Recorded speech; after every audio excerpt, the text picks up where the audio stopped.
In July of 1324, a king walked into Cairo with so much gold that he broke the local market for it. Multiple writers from that century agree on that much. What they don't agree on, and what a lot of modern retellings smooth over entirely, is almost everything else. How much gold, how many people were with him, how long the damage actually lasted, and what his net worth would even mean in numbers you'd recognize today.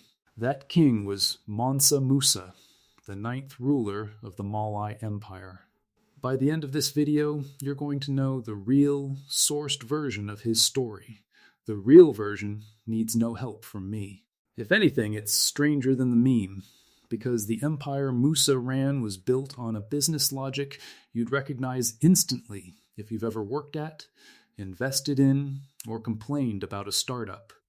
Choke points over factories, a missing founder repackaged into an origin story, growth so fast the market can't absorb the news, and an entire operation built around one irreplaceable person, which works great, right up until it doesn't. You've probably heard 3 specific claims about this man: that he was the richest person who ever lived, that he was worth around $400 billion, and that his pilgrimage to Mecca personally wrecked Egypt's economy for 12 straight years. 2 of those hold up reasonably well against the primary sources. One traces back to a single medieval chronicler working off one excellent informant and a lot of second-hand gossip. And the number everyone repeats, the $400 billion figure, comes from a single website's listicle, published in 2012, ranking dead people by net worth. I went through the primary accounts, the academic papers that went back and rechecked those accounts against each other, and the origin of the popular numbers, and this video walks through all of it in order. The empire's actual business model, a pilgrimage that turned into the biggest unplanned product demonstration of the medieval world, an acquisition his own general closed while he was out of the country, the Cairo crash, and what a 2006 academic paper found when it fact-checked al-Umari's math, and how an empire built around one extraordinary man handled the one problem every founder-led operation eventually runs into: succession. Every source is listed at the end, so you can go check my work yourself. The company Musa eventually took over started 3 generations earlier, with a different founder entirely. Musa inherited the empire from a founder with his own origin story, Sundiata Keita. Sundiata's version, as it's been preserved for centuries by Monde Griots, the hereditary oral historians who kept this history alive long before anyone wrote it down, has the shape of a founder myth, almost too clean to be real. Exiled as a child, written off by rivals, came back anyway. Around 1235, at a battle near a town called Kirina, Sundiata beat a rival ruler named Sumaro Kante and took control of the region. Historians treat the griot tradition the way they'd treat any oral record passed down for centuries.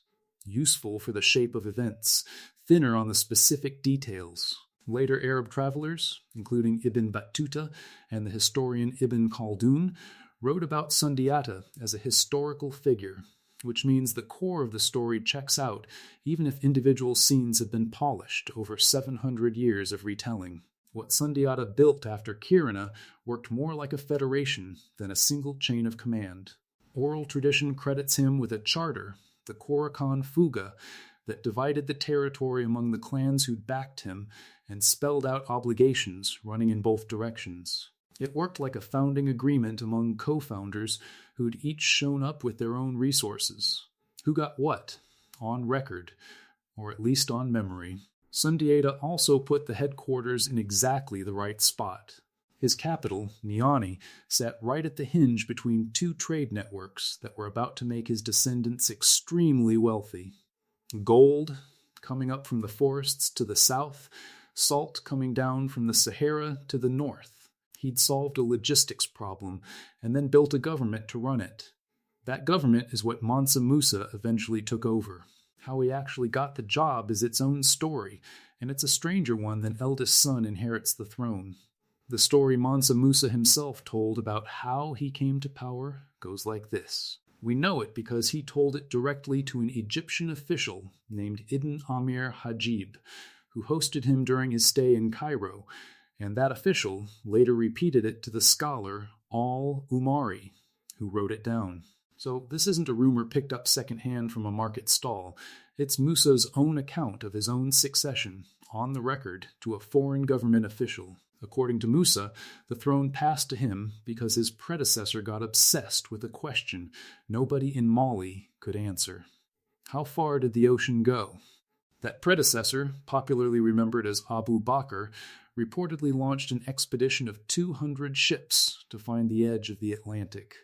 One ship came back.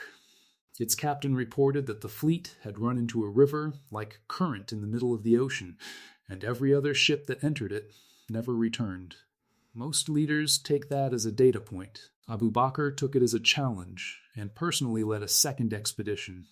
This one had 2,000 ships. None of them came back either, including him. That's the account.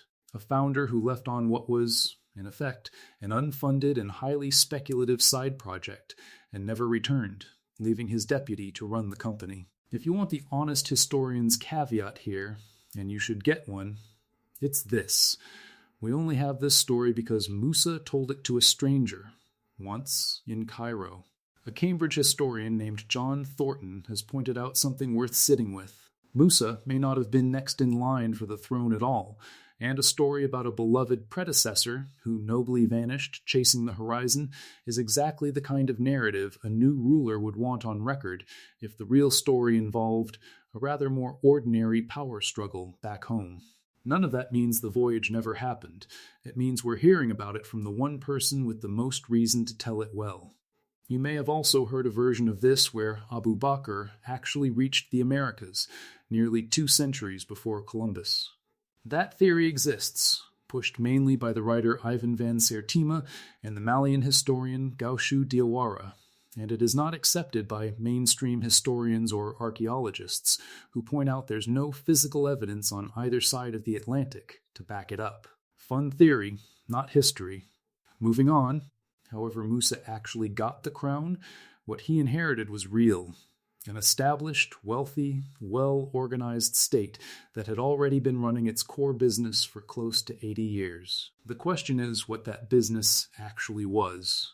The part of the story most retellings skip is the part that actually explains everything else. Mali got rich on gold, but Mali barely touched a gold mine. The gold came from 2 regions to the south, Bambouk and Bouré, in the forest country along the upper Niger.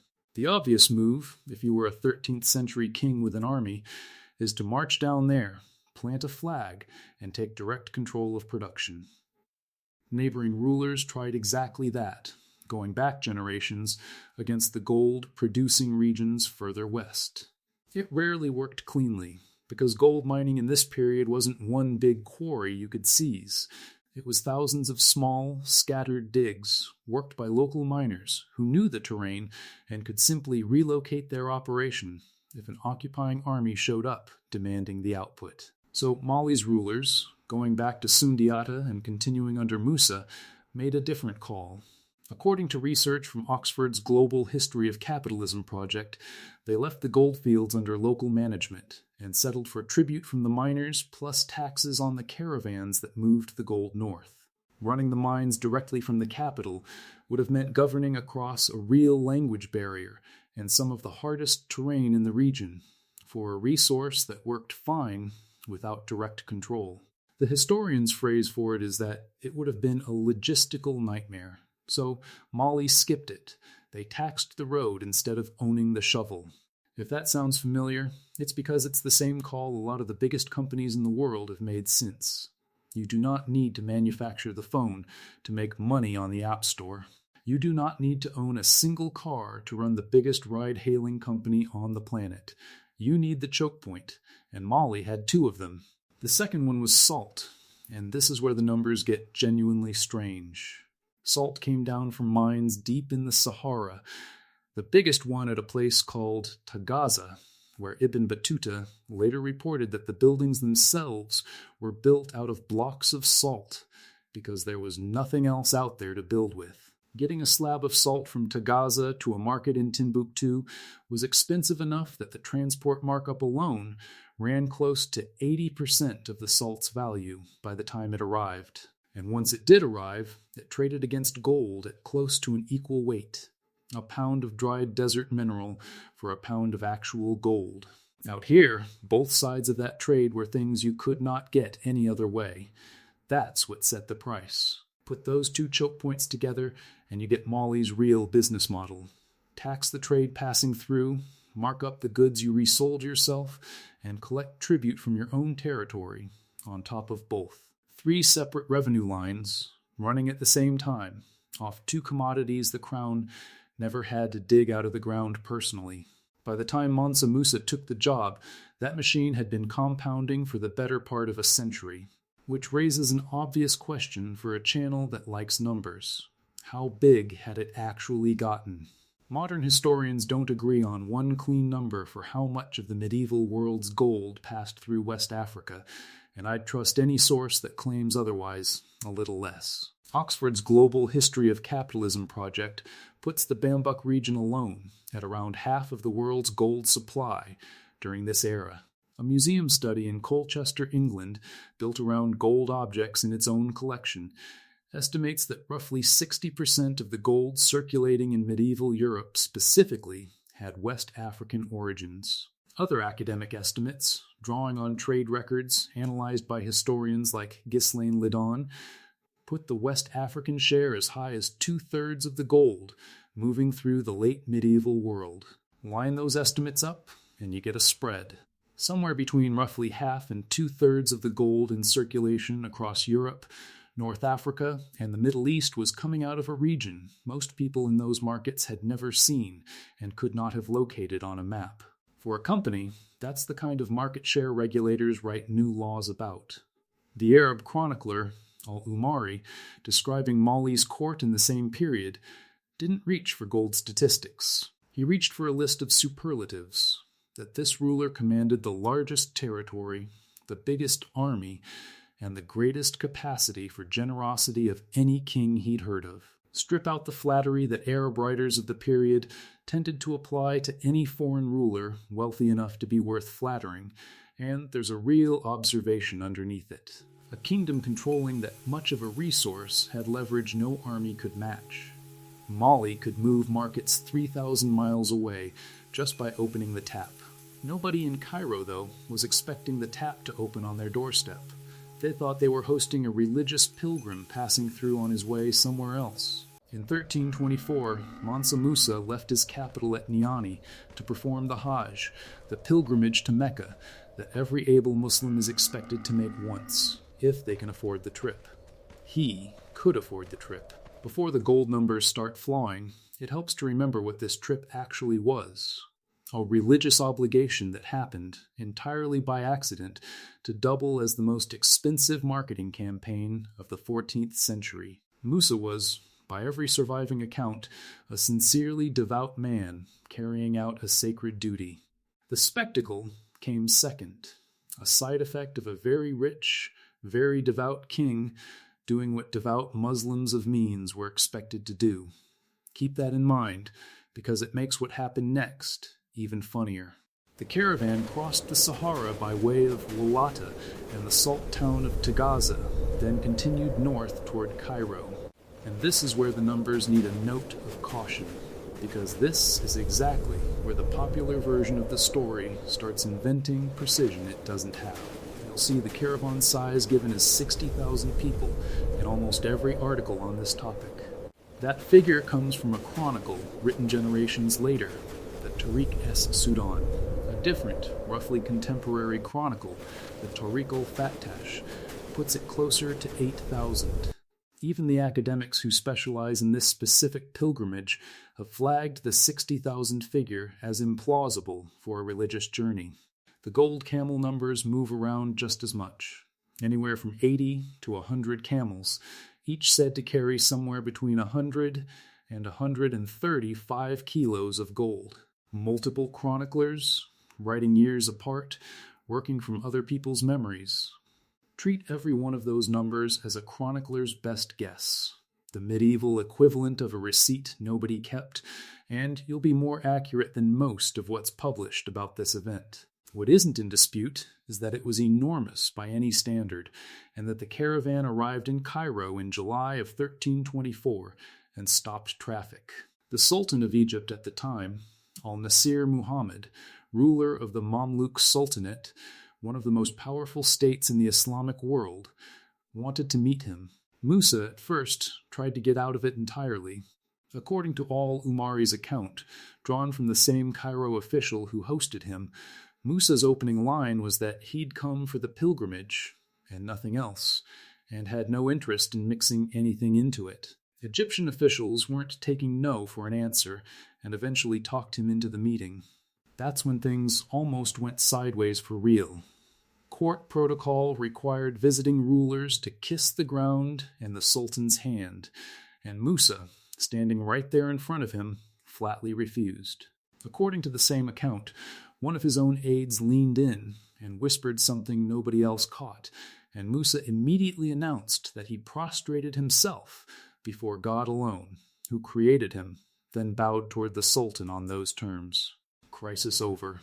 The Sultan gave him a seat beside the throne, robes of honor for his whole retinue, and a small stable's worth of saddled horses. Once that was settled, Musa did what any wealthy pilgrim passing through a great trading city might do. He shopped. He gave gifts to officials, to religious leaders, to the poor. His retinue, dressed in fine Persian silk according to the chroniclers, spent freely in Cairo's markets for the roughly 3 months they stayed before continuing on to Mecca.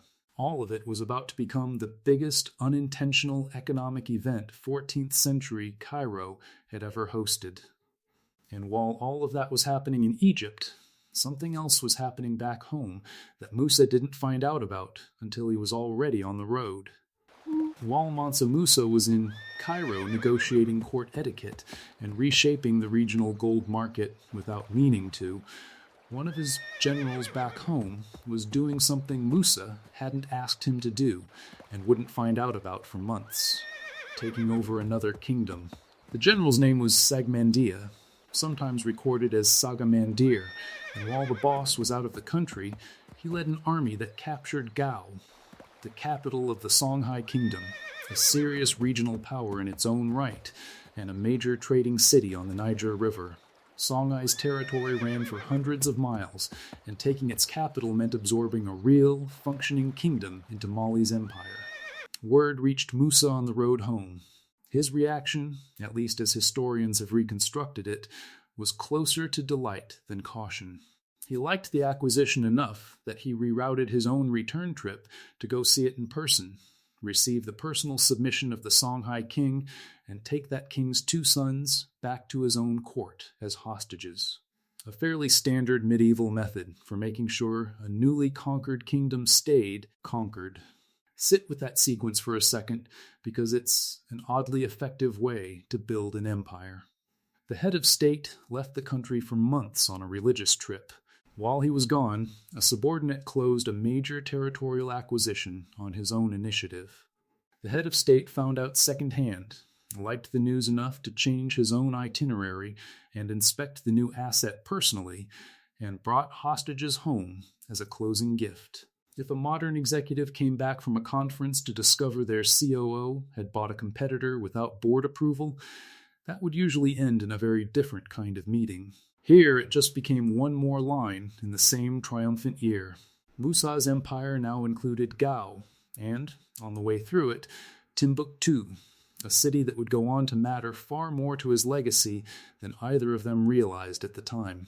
But first, the caravan still had to get through Cairo one more time, and Cairo, by that point, had a bill it hadn't sent yet. This is what we actually know happened to Cairo's gold market, straight from the source closest to it.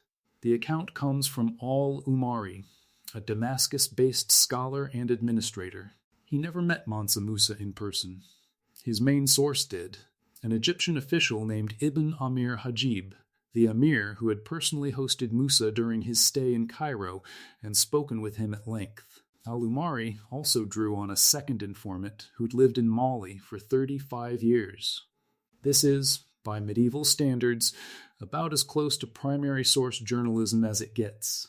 Someone did the interviews, wrote them down, and named who he talked to. According to that account, Musa gave a load of gold to every court official and office holder he encountered, and his retinue traded so much gold in Cairo's markets, buying, selling, gifting, that they pushed its price down themselves. Al-Umari even gave a number for it. Before Musa arrived, a mythical of gold, roughly the weight of a large coin, had reliably traded for 25 dirhams of silver or more. After he came through, it dropped to about 22, sometimes lower. That's a real, specific, sourced figure. Gold lost somewhere around 12% of its value against silver in one of the biggest economies in the medieval world, because one foreign visitor spent and gave away enough of it. Multiple accounts agree on what Musa reportedly did next, on the way home through Cairo. Realizing, or being told, what his spending had done to the local price of the metal he'd just spent months handing out, he tried to undo it. He borrowed gold back from Cairo's own moneylenders, at steep interest, apparently trying to pull enough supply out of circulation to push the price back up before he continued home. The moneylenders, for their part, were delighted to charge a fortune in interest to the single richest man any of them had ever met. When Musa eventually repaid those loans in one lump sum, the price is said to have dropped all over again, because once more, a large amount of gold hit the market at once. A modern chief executive, whose own comments tank the company's stock, might respond by personally taking out a high-interest loan to buy shares back, then repaying that loan in one transaction big enough to spook the market a second time. That's about as close as history gets to a direct parallel for what happened in Cairo in 1324 and 1325. A king accidentally became his own worst regulatory event, tried to fix it with the only tools he had, and in doing so triggered a second, smaller version of the same problem. Cairo's markets, and the story that came out of them, would follow Musa for the rest of his life, and long after it. But this is where the popular version of the story starts to run ahead of what the evidence actually supports. You've almost certainly heard the number 12. 12 years for Cairo's gold market to recover. It's in textbooks, museum placards, and most articles about Mansa Musa published online. It also comes from exactly one surviving medieval source. In 2006, a historian named Warren Schultz, who specializes in Mamluk-era monetary history, published a paper with a title that tells you exactly what it does. Mansa Musa's Gold in Mamluk Cairo, a reappraisal of a world civilization's end. Schultz went looking for every surviving Arabic source that discussed Musa's visit and its economic aftermath, to see how many of them independently backed up the 12-year figure. His finding, al-Umari, writing roughly a dozen years after the pilgrimage, appears to be the only surviving chronicler who attaches that specific duration to the price drop. Just one writer, working from testimony gathered years after the fact, whose account became the version everyone since has copied. Schultz's reappraisal leaves the core price drop intact. The 25 to 22 dirham figure has solid backing, and the broader evidence supports a real hit to Cairo's gold market around 1324. What it targets is the oddly precise duration. 12 years, repeated in textbook after textbook, as though someone in 14th century Cairo were tracking a recovery timeline on a whiteboard. That duration rests on one chronicler's word, filtered through testimony collected more than a decade after the events it describes, and it's been treated ever since as though it carried the same weight as the 25 to 22 figure sitting right next to it in the same sentence. This is exactly the kind of thing that happens to every fast-growing, heavily covered company. A vague, directionally true version of events gets copied so many times it calcifies into a specific, false precision statistic nobody thinks to double-check. Enough repetition starts to look like verification. Underneath it, there's just one good source, cited 1,000 times since, and nobody went back to check the original. If the 12-year figure turned out to be softer than advertised, The number people actually care about most, the one that gets thrown around as though it were an audited balance sheet, is even shakier. Ask anyone what Mansa Musa was worth, and you'll get the same answer almost immediately. $400 billion, adjusted for inflation, richest person who ever lived. It shows up in quizzes, in documentaries, in at least one country's promotional tourism material. It has the texture of a fact that got peer-reviewed somewhere, which makes it worth tracing back to where it actually came from. A single web page, a 2012 listicle from the celebrity finance site Celebrity Net Worth, ranking the wealthiest people of all time. Musa topped the list at $400 billion. Fox News covered the list that same week as a lighthearted story about an obscure medieval king outranking modern tech billionaires, which is honestly a large part of how the number escaped onto the wider internet in the first place. That's the entire chain of custody for the most repeated statistic about this man. One entertainment website's estimate, amplified by one news outlet's slow week feature story, cited by nearly everyone since as though a team of economic historians had signed off on it. They hadn't. Ask an actual economic historian, and the answer is closer to a shrug than a number. Rudolph Ware, a historian at the University of Michigan, put it to a reporter from Money magazine in 2015 about as plainly as a specialist can put anything. Musa was, by any account, the richest individual anyone around him had ever personally seen. That's the real headline. There's no reliable dollar figure sitting underneath it, and that's a more interesting claim than a valuation with false confidence attached to it. Economists resist putting a modern number on Musa's fortune for a solid reason. Medieval wealth wasn't held the way modern wealth is held. Musa didn't have a brokerage account. His net worth was tied up in tribute rights, land, control over trade routes, and a share of a gold supply that didn't have one fixed. A liquid market price, the way, say, a share of Amazon does today. Converting any of that into a single comparable modern dollar figure means making a chain of assumptions about exchange rates, gold's relative scarcity, and what medieval ownership even meant. And small changes in any one of those assumptions swing the final number by tens of billions of dollars. The 400 billion figure is a single, unlabeled guess wearing the outfit of a verified statistic. In startup terms, this is a company getting a headline valuation from a single blog's back-of-envelope math, with no audited financials behind it, and then watching that number get repeated in every subsequent article as though someone had actually opened the books. Nobody opened the books. Nobody could. The books, in any modern sense, never existed. Strip out the estimate, the single-source figure, and the unaudited internet guess, and there's still a great deal left standing, properly sourced, and in a few places more interesting than the myth ever was. On the way home from Mecca, Musa picked up a new hire, Abu Ishaq al-Sahili, a poet and legal scholar from Granada, in what's now southern Spain. Musa met him during the pilgrimage, liked him enough to bring him back to Mali, and put him to work. The story you'll read almost everywhere is that al-Sahili designed the Jingareber Mosque, completed around 1327 in Timbuktu, and personally introduced an entirely new architectural style to West Africa. Baked brick, rounded arches, a whole regional building tradition traced back to one Andalusian import. It's a great story. It also appears to be substantially overstated.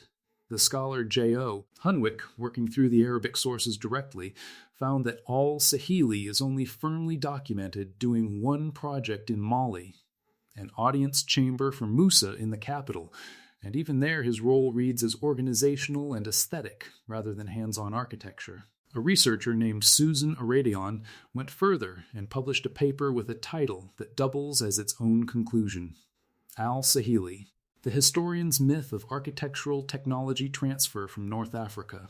Her research traces the Djangareber Mosque's actual design roots to older Saharan and local West African building traditions. The one brilliant foreigner personally modernized an entire region's architecture version of the story turns out to be a later embellishment. most likely from colonial-era European scholarship that had its own reasons to prefer a story where the impressive building had a European name attached to it somewhere. What actually happened is, if anything, a better story. Musa came home from his pilgrimage and poured real money into mosques, scholars, and religious infrastructure across Timbuktu and Gao, whether or not one specific hire gets sole credit for the blueprints. He funded what would become Timbuktu's reputation as a center of Islamic scholarship, built around institutions like the Sincori Mosque, which predates Musa's reign, and became the anchor for a growing community of teachers and students. One more correction while we're here, because it's a fun one.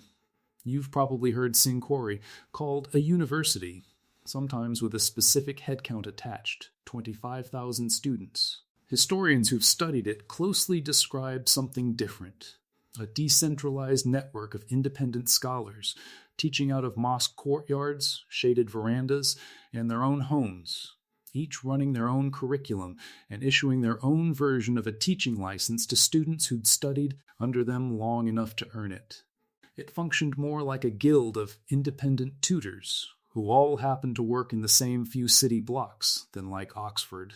And its real peak, the era of hundreds of thousands of manuscripts and scholars famous across the Islamic world, mostly happened a full century after Musa, under the Songhai Empire that eventually replaced Mali's rule there entirely, which is its own kind of interesting. Musa funded the seed round, somebody else's regime got the growth stage valuation. That's the R&D story. What's left is the part every business case study eventually has to cover. What happened once the founder was gone? Even Mansa Musa's death comes with an asterisk. Most sources put it around 1337, but the math doesn't fully agree with itself.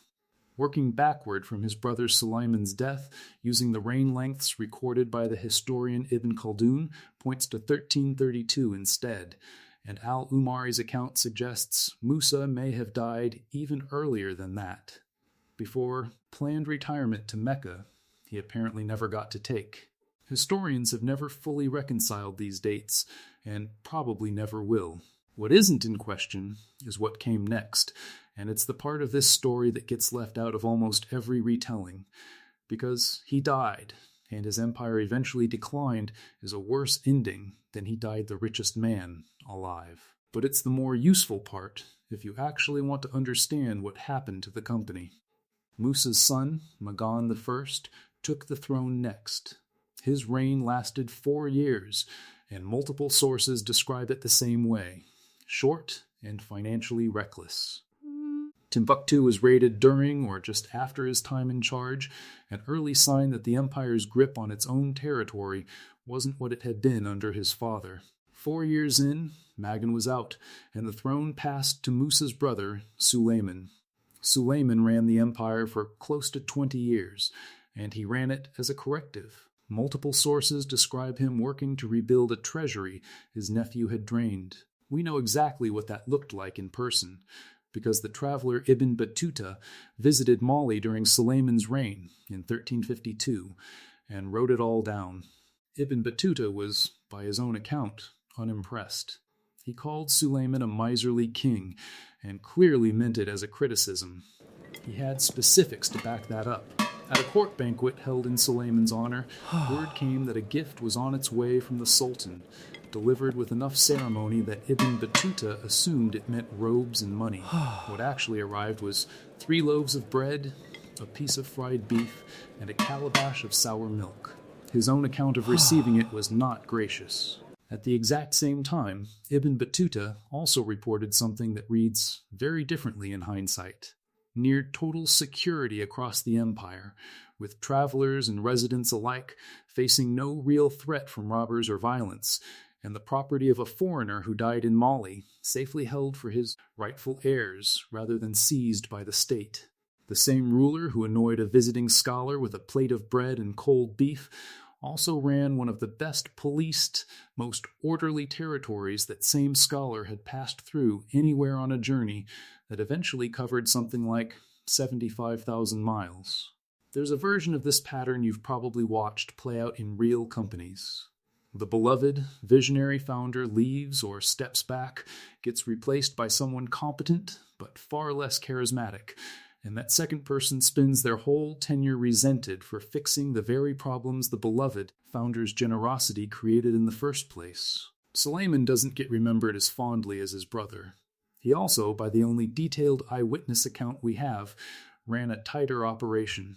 Suleiman died around 1359 or 1360, and Mali's golden age ends right there, at a specific point historians can actually point to, rather than fading out gradually the way empires usually do.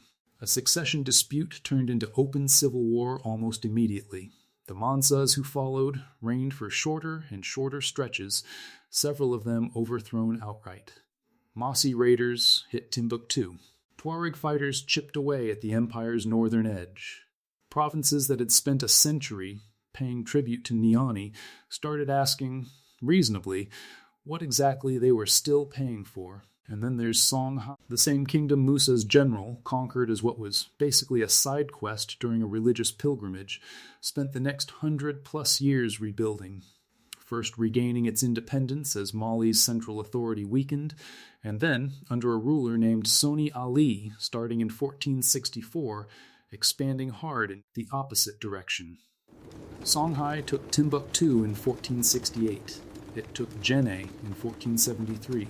By the late 15th century, the kingdom that Mali had absorbed as a hostage-taking afterthought in 1325 had become the dominant power in the region, ruling over territory and cities that used to belong to the company that conquered it. If you wanted one sentence to summarize what happens when an empire, or a company, gets built entirely around the judgment of one extraordinary person, that's the sentence. The subsidiary outlasted the parent. Go back to where we started.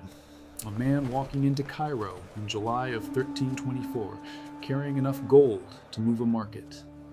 That part is real, and it's better documented than almost anything else in this video, sourced to an official who was standing in the room. What surrounds that moment, though, is where the real lesson sits. Musa inherited a company built on controlling choke points instead of factories, run by a founder whose own exit story conveniently explained an unusual succession. He grew that company's profile faster than the market could absorb the news, on a trip he took for entirely sincere religious reasons. He picked up an acquisition his own team closed without him. He personally crashed a currency market, then tried to fix it using tools that made it worse.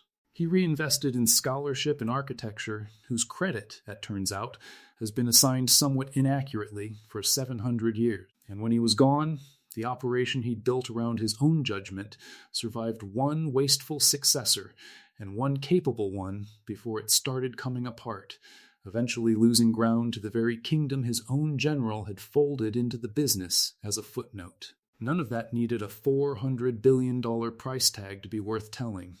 If anything, the real version is the more impressive one, because it's the version that actually happened, checked against sources you can go read yourself, instead of a listicle from 2012.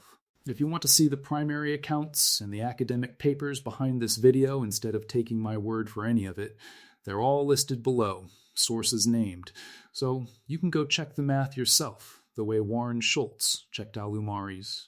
That's the best compliment you can pay a piece of history content, that you went and checked it yourself.